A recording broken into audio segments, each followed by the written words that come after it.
प्रिय मित्रों, आज हम लोग कक्षा 12 केमिस्ट्री से मॉडल पेपर 5 यानी 5वीं मॉडल पेपर को हम लोग पढ़ेंगे। इसमें क्वेश्चन दिया है खंड क में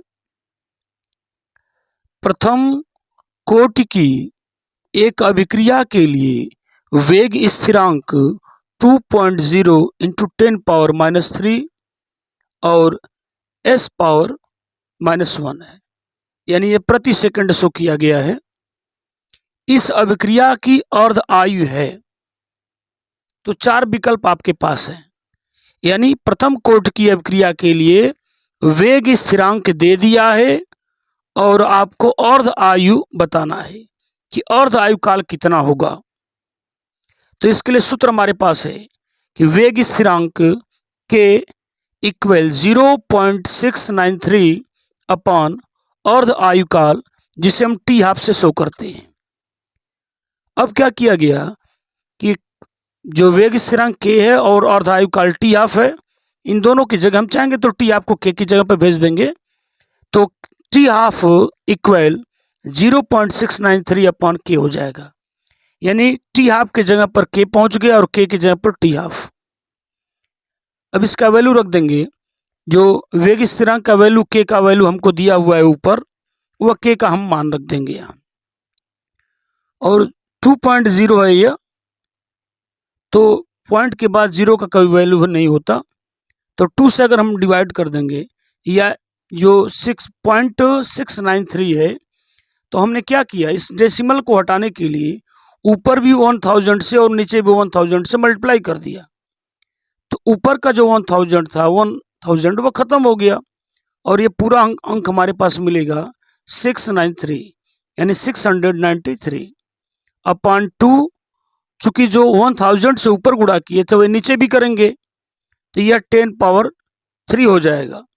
और पहले से यहाँ 10⁻³ है, और जो नीचे सेकंड पावर -1 था ऊपर भेजेंगे तो यह माइनस हट जाएगा, यह सेकंड सिर्फ हो जाएगा। और यह +3 से -3 यह कैंसिल हो जाएगा, यहीं ये बात खत्म हो जाएगी।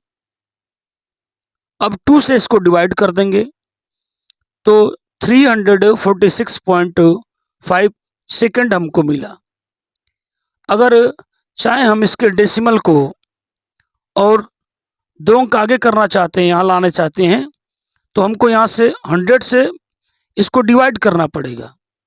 अगर डेसिमल को और 2 अंक आगे लेके आना चाहते हैं तो हमें 100 से डिवाइड करना पड़ेगा। तो 100 से डिवाइड करेंगे तो 100 से मल्टीप्लाई भी करेंगे ताकि वैल्यू में कोई अंतर ना आए। तो ये जो दोनों 0 है नीचे 100 में, इसके कारण यह डेसिमल यहाँ 2 अंक आगे आ जाएगा। तो ये नीचे का 100 खत्म हो गया, ऊपर बच जाएगा 100, जिसको हम 10⁻² कह सकते हैं, यह सेकंड। यह जवाब हमारा होगा। इसके बाद आते हैं हम लोग इसके खंड ख पर। हिंसबर्ग अभिकर्मक है, 4 विकल्प दिया है, इनमें से हिंसबर्ग किसे कहेंगे? तो बेंजीन सल्फोनिल क्लोराइड को हम हिंसबर्ग कहते हैं। हिंसबर्ग अभिकर्मक किसको कहते हैं हम? तो बेंजीन सल्फोनिल क्लोराइड को। अब इसके आते हैं हम खंड ग पर। ग क्या है? यह कह रहा है कि 3 ग्राम 3.0 है, तो पॉइंट के बाद 0 कोई वैल्यू है नहीं। 3 ग्राम एसिटिक अम्ल, इसी को एथेनोइक अम्ल भी कहते हैं हम। तो 3 ग्राम एसिटिक अम्ल या एथेनोइक अम्ल 80 ग्राम बेंजीन में विलीन है। तो इस विलयन की मोललता क्या होगी? मोललता पूछा है।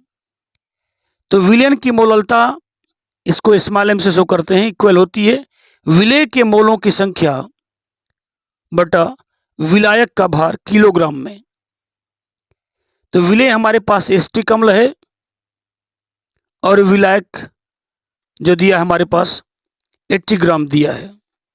यह 3 ग्राम है और यह 80 ग्राम है। तो विलेय 3 ग्राम है और जो विलायक हमारे पास है वह 80 ग्राम है।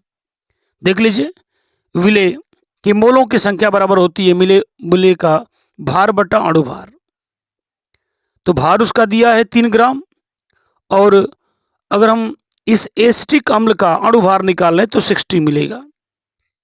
तो 3/60 मोल अपॉन विलायक का भार हमारे पास ग्राम में दिया है, जबकि यहाँ किलोग्राम में पूछ रहा है, इसलिए 80/1000 कर देंगे तो वह किलोग्राम में चेंज हो जाएगा।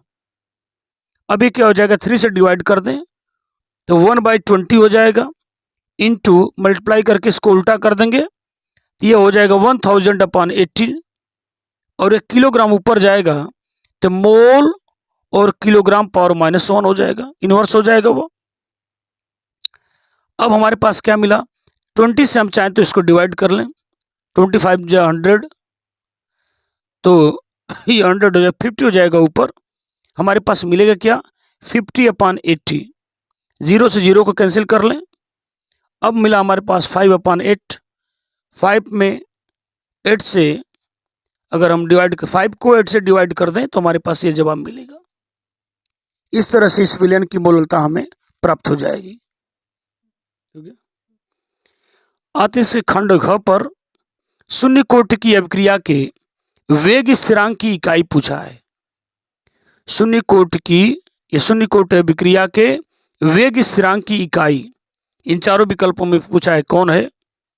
तो हमारे पास फार्मूला है, nवीं कोटि की अभिक्रिया की इकाई mole upon litre whole power 1 - n second power -1।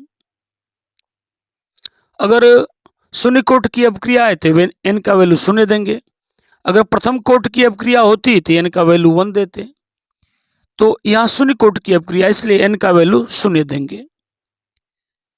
हमें निकालना किसका है, शून्य कोटि का, तो n का वैल्यू 0 रखेंगे। तो अगर ये 0 हो जाएगा तो मोल अपॉन लीटर पावर 1 हो जाएगा और n का वैल्यू तो 0 हो गया, देख लेंगे। तो यह हो जाएगा, मोल तो रहेगा ही अपने जगह पर, जो लीटर अपान में ऊपर जाएगा तो उस पर पावर -1 हो जाएगा और सेकंड पावर -1 है ही, तो यह विकल्प आपका सही हो जाएगा। तो देख लीजिए इसमें विकल्प कौन सा सही है, mole litre power -1 second power -1, विकल्प आपका फोर्थ जो होगा, ये चौथा विकल्प सही होगा। सेकंड पावर -1 भी विकल्प आपको दिया हुआ, जानते हैं यह प्रथम कोटि की अभिक्रिया के वेग स्थिरांक का मात्रक होता है, इकाई होता है प्रथम कोटि के लिए, जबकि यह शून्य कोटि के लिए। तो यह जवाब हमारा सही है इस प्रश्न के हिसाब से। अब आते हैं हम लोग इसके खंड अंगम पर। निम्न में से कौन अणुसंख्य गुणधर्म है? अणुसंख्य गुणधर्म बता दिया गया कि इन चारों विकल्पों में से कौन अणुसंख्य गुणधर्म शो करता है।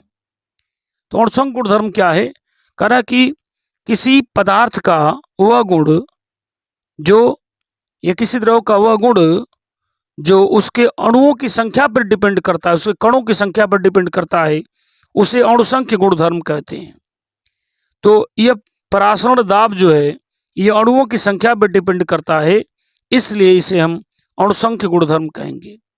तो इन चारों में से अणुसंख्य गुणधर्म कौन है, परासरण दाब, क्योंकि यह जो गुण है यह अणुओं की संख्या, कणों की संख्या पर डिपेंड करता है।